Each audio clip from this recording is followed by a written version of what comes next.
Olá, minhas queridas e queridos. Bom, eu vou resolver aquela listinha lá de calorimetria, né? São 15 exercícios. Eu vou dividir em vídeos, né? Não dá para gravar tudo num só. Então vamos lá, sem mais delongas, para a primeira questão. A massa e o calor específico sensível de 5 amostras de materiais sólidos e homogêneos são fornecidos ao lado. Então na tabelinha aí. As 5 amostras encontram-se inicialmente à mesma temperatura e recebem quantidades iguais de calor. Qual delas atingirá a maior temperatura? Ou seja, qual delas vai variar mais a temperatura? Porque se todas estavam à mesma temperatura, né, alguma delas vai variar mais do que as outras, tá?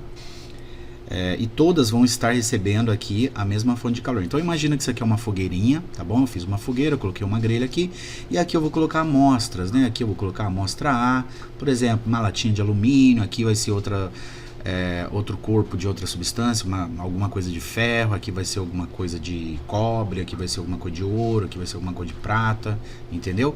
Cada um é uma substância diferente. E todas elas estão recebendo a mesma quantidade de calor e todas estavam à mesma temperatura. Eu quero saber qual delas receberam a mesma quantidade de calor que vai atingir a maior temperatura, entendeu? Qual vai variar mais a temperatura, tá bom? Lembrando que a variação de temperatura, né, é a temperatura final menos a temperatura inicial. Se todas estavam à mesma temperatura inicial, então o que der maior Δθ vai ser aquele que variou mais, certo? Bom, uma maneira mais fácil, eu tentei explicar para vocês de uma maneira na sala de aula, né, de uma maneira mais de vocês conseguirem interpretar a resposta, né, mas eu vi um exemplo de uma aluna que eu acho que vai ficar mais fácil para vocês entenderem, né. A Mayara, ela colocou, ela deu um valor para quê, entendeu? Já que todas recebem quantidades iguais de calor, né? Então eu posso inventar um valor para quê? Eu vou usar a fórmula do calor sensível, né? Do Q macete, ó, tá? Então a quantidade de calor é igual a massa vezes o calor específico vezes a variação de temperatura. E está dizendo que eles recebem quantidades iguais de calor. Então eu vou colocar que a quantidade de calor é 300 para todos, tá? Todos estão recebendo 300 de calor, 300 calorias. Então vamos calcular aqui da amostra A. Na amostra A vai ficar 300 igual a 150, já estou substituindo, tá? No lugar do M eu estou colocando 150, ó, porque a massa do A é 150, o calor específico do A é 0,20, então já vou multiplicar por 0,20 vezes Δθ, tá vendo? Fiquei só com uma variável, aí eu já consigo achar o Δθ, né? Na amostra B também vai ser 300, é a mesma quantidade de calor, a massa é 50 e o calor específico 0,30. E o Δθ é o que eu quero achar. Vamos para a amostra C. Eu vou colocar aqui D e E. Tá? Todas vão receber a mesma quantidade de calor, então o Q, né, a quantidade de calor de todas vai ser 300, tá bom? E aí aqui é só eu substituir agora as massas e seus respectivos calor específico, né? Aqui fica 140 vezes 0,25, aqui fica 400 vezes 0,15 e faltou o Δθ agora. Agora, gente, eu vou achar o valor de Δθ, tá vendo? Só tem uma variável, né? Então vai ficar aqui no primeiro, olha. Eu vou inverter, tá? Quem tá no segundo membro eu vou pôr no primeiro, quem tá no primeiro eu vou pôr no segundo, tá certo? E já vou multiplicar 150, a massa vezes o calor específico. Então 150 vezes 0,20... vai dar 30, né? 30 Δθ é igual a 300. Aqui na amostra B, 50 vezes 0,30, olha quanto que eu estou fazendo, tá? 50 vezes 0,30 dá 15 Δθ igual a 300, tá vendo? Eu já estou multiplicando e já estou trocando, tá certo? Na amostra C, eu já vou multiplicar 250 vezes 0,10. dá 25. 25 vezes Δθ, 25 Δθ, né? Igual a 300 também. 140 vezes 0,25 dá 35, né? 35 Δθ igual a 300. E na amostra E, 400 vezes 0,15 dá 60. 60 Δθ é igual a 300. Aí agora eu tenho que isolar o Δθ, né? Então eu vou isolar, vou deixar ele sozinho, ó. E o 30 está multiplicando, passa para lá dividindo, certo? Então vai ficar aqui na amostra A, 300 dividido por 30, e isso aqui vai dar 10, certo? Ou seja, 10 graus Celsius. Delta θ aqui na amostra A, eu inventando essa quantidade de calor, ele variou 10 graus Celsius. Agora vamos ver aqui a variação de calor da amostra B. Vai ficar 300 dividido por 15. 300 por 15 dá 20. Então, para 300 calorias, se eu aplicasse uma quantidade de calor aqui de 300 calorias em todas as amostras, a amostra B variaria 20 graus Celsius. Na amostra C, eu faço 300 dividido por 25. 25 cabe 4 vezes no 100, né? Então no 300 ele cabe 12 graus Celsius. Na amostra D, eu faço 300 dividido por 35. Vai dar 8, alguma coisa. Nem vou fazer porque eu tô querendo saber quem vai variar mais a temperatura, né? E quem tá variando mais aqui é a B, ó, ela tá variando 20 graus Celsius. Então, se aqui já deu menos de 20, eu nem vou terminar, tá? E na última ali, na E, né? Na amostra E, vai ser 300 dividido por 60, e isso dá 5, né? Então, se eu aplicasse 300 calorias nessas 5 amostras, a amostra A variaria 10 graus Celsius, né? Então vamos supor que a temperatura ambiente fosse 20 graus Celsius, tá? Coloquei lá na minha grelha, aí quantos graus Celsius a amostra A ficou? Ficou 30, né? Porque ela variou 10. Se estava a 20 graus Celsius no início, então ela ficou 20 mais 10, 30.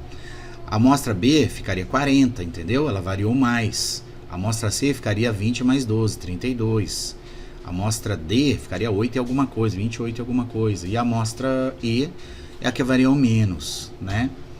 Então, a gente consegue chegar à conclusão que a amostra B é a que variou mais a temperatura, porque o delta θ dela deu o maior valor, tá bom? Então, se cair uma questão dessa, você substitui o valor, um valor qualquer, tá? Eu coloquei 300 porque eu já sabia que aqui um ia dar 30, o outro ia dar 15, né?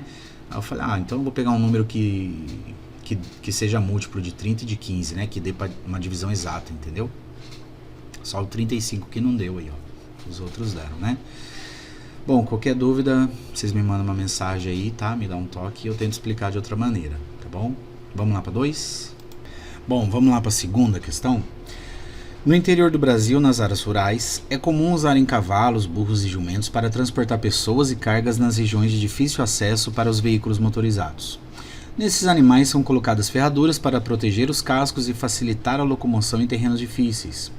Os profissionais que fixam as ferraduras, chamados de ferreiros, costumam antes aquecê-las em fogo e, utilizando um martelo e bigorna, procuram uniformizá-las, retirando possíveis ondulações existentes. Após esse procedimento, as ferraduras são resfriadas em um balde contendo água a temperatura ambiente. Durante as férias de meio de ano, um estudante de física retornando à sua casa em uma dessas regiões, observou um ferreiro trabalhando e pediu licença a ele para fazer algumas medições. Ele pegou um termômetro e mediu a temperatura de uma ferradura aquecida, a temperatura da água de um balde antes do mergulho e depois a temperatura da água no equilíbrio térmico. Com as anotações, ele observou que a variação da temperatura da água do balde era muito menor que a variação de temperatura sofrida pela ferradura. Como você explica esse fato? Então, olha, uma coisa que a gente tem que estar bem atento é isso aqui, ó, equilíbrio térmico. O equilíbrio térmico é o seguinte, gente. Imagina essa situação, né? O ferreiro está lá fazendo a ferradura, né? Então ele esquenta a ferradura, ele aquece a ferradura até ela ficar vermelha, né? Ficar em brasa, para ficar mais fácil de moldá-la, né? De forjá-la, né? E assim ele consegue batendo ali no martelo a marreta na bigorna, né? E consegue fazer o formato dela, né? O formatinho lá da ferradura, tá? Então é mais fácil, né? Ele aquecer ela. Mas depois que ele termina esse trabalho, ele tem que esfriar, né? E ele coloca na água. E a água que vai estar numa temperatura ambiente, o que acontece nesse momento, né? A ferradura ela começa a ceder calor para a água, né? Ela começa a perder calor para a água. Então a ferradura esfria e a água esquenta um pouco, né? Ela chega até a ferver, sai fumaça, né? Ela evapora um pouco dela, mas vai ficar ainda bastante água no balde. Mas a variação de temperatura da ferradura, imagina que a temperatura inicial da ferradura seja de, sei lá, 600 graus Celsius. Vamos supor, tá? Ela tá lá aquecida, tá 600 graus Celsius, tá muito quente. E a água, vamos supor que ela esteja a temperatura ambiente e a temperatura inicial dela seja de 20 graus Celsius, tá? Quando ele mergulha a ferradura na água, vai haver a troca de calor, né? E elas vão chegar no equilíbrio térmico, né? O equilíbrio térmico é quando elas atingem a mesma temperatura, tá? Então vamos supor que a água vai esquentar, lógico, né? Ela não vai permanecer nos 20 graus, mas vamos supor que a temperatura final seja 80 graus Celsius. Vai chegar perto de 100 graus Celsius, né? Mas a água não vai chegar a 100 graus Celsius, porque senão ela vai evaporar.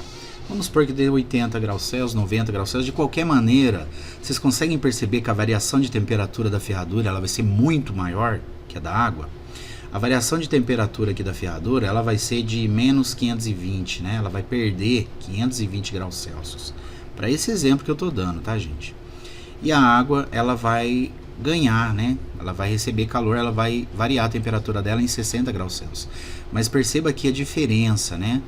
A ferradura ela vai variar muito mais a temperatura dela do que a água, né? E por que isso acontece? A quantidade de calor que elas trocaram foi praticamente a mesma, tá? Então você mergulhou a ferradura quente na água, a ferradura foi cedendo calor para a água, né? A água foi esquentando, a ferradura esfriando, né? E quando elas atingem a mesma temperatura, cessa o calor. O calor é a troca de temperatura entre as duas substâncias, né? Então elas chegaram no equilíbrio térmico. Se você deixar a ferradura ali, se você tirar, né, ela vai estar 80 graus Celsius, vai estar quentinha ainda, mas creio que não vai queimar a mão, né? Bom, o que eu quero dizer aqui é que dá pra gente ver a capacidade térmica delas, né, da ferradura e da água. Tudo que é matéria tem capacidade térmica, né? A capacidade térmica é aquela capacidade que ela tem de manter a temperatura. Quanto mais capacidade térmica tem uma substância, menos ela vai variar a temperatura, tá? Lembrando aqui a fórmula da capacidade térmica, né? A quantidade de calor pela variação de temperatura é dada em caloria por grau Celsius, lembra? Então é a quantidade de caloria que você tem que fornecer a uma substância para ela variar 1 grau Celsius, tá? Então a capacidade de calor aqui da ferradura, vamos supor que forneceu... deixa eu mudar a temperatura aqui, fica mais fácil pra gente fazer uma conta aqui. Vamos colocar que a ferradura está a 500 graus Celsius, tá? Então a variação de temperatura dela foi de 500 para 80, foi de 400 graus Celsius, ou seja, ela perdeu 420 graus Celsius, variou a temperatura dela em 420 graus Celsius. Vamos supor que a quantidade de calor fornecida foi de 4.200 calorias, tá? Aí eu vou dividir pela variação de temperatura, isso daqui da ferradura, tá, gente? Então, olha, 4.200 dividido por 420 vai dar 10, percebe? 10 calorias por grau Celsius, ou seja, será necessário você fornecer 10 calorias para ela variar 1 grau Celsius. Se eu quiser variar 100 graus Celsius, 100 graus Celsius, né? Se eu quiser variar 100 graus Celsius, é um exemplo, tá? Eu vou precisar de quantas calorias? Eu preciso de 10 calorias para variar 1 grau Celsius. Se eu quiser variar 100 graus Celsius, eu vou multiplicar 10 por 100. Eu vou precisar de 1.000 calorias, entendeu? Caso da ferradura, tá? Agora vamos ver da água. Capacidade térmica da água. A água tem uma capacidade térmica grande, tá? Então, eu vou precisar de uma quantidade de calor, como a quantidade de calor é a mesma, né? Praticamente a mesma, então vai ser 4.200 calorias também. Mas ela variou quanto? Ela variou apenas 60 graus Celsius. Então, olha, dividindo 420 por 6 vai dar 70 calorias por grau Celsius. Ou seja, a água ela vai precisar de uma quantidade maior de caloria para variar 1 grau Celsius. Ela vai precisar, nesse exemplo aqui que eu dei, de 70 calorias para variar 1 grau Celsius. Então, se você quiser variar ela 100 graus Celsius, esquentar ela em 100 graus Celsius, você vai precisar de uma quantidade de calor de 70 vezes 100. você vai precisar de 7.000 calorias, entendeu? Você vai precisar de uma quantidade de calor maior para variar a temperatura da água em relação à ferradura, tá? Aqui não fala se a ferradura, né, é de ferro ou é de alumínio, né? Tem vários materiais, mas enfim, como a água ela varia menos a temperatura, é por causa da capacidade térmica dela. A capacidade térmica e a variação de temperatura, elas são grandezas inversamente proporcionais. Então, quanto mais varia a temperatura, menor a capacidade térmica e vice-versa. Quanto maior a capacidade térmica, menos varia a temperatura. Então a água, ela varia menos a temperatura, por quê? Porque ela tem uma capacidade térmica maior. A explicação desse fato é esse. A capacidade térmica da água é maior que a da ferradura, né?